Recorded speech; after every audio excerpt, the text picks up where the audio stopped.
Selamünaleyküm ve vaxtınız xeyir olsun. Demək elə, bu Qarabağda almaz tesisat edir də bunlar. Bu da altından patlayır, bir burasından da yetəcəmi tanısa bax. Buraya bir şeyler var, öz materialından aralandırırsınız.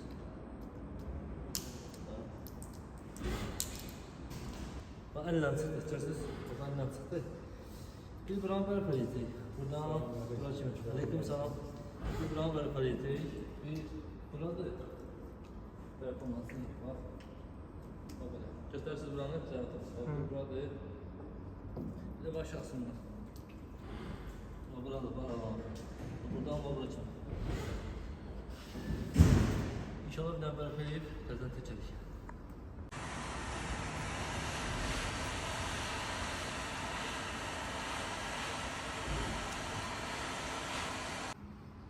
Bir vaxt xeyir olsun deməyə bilər. Bir vaxt göstərdik 3 dənə yer göstərdik, amma yapaq keçəkilişi yardım 2 dənə yerdə çat var idi.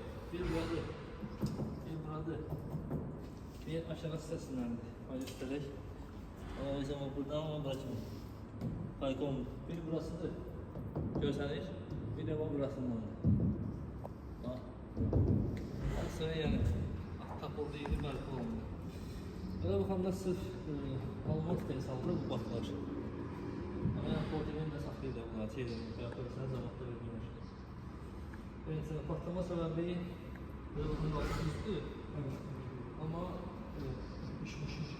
mesela bir şey oynayıb elinə. Tərpəni, orada var, yerlər var. Yapışdırma yerlər var. O yerə patlayıb. Bəlsə, bu da 10 tonluq su çəndir. Su vurumlar içinə xlor vurulur. Xeyirli olsun, Allah xeyirli versin.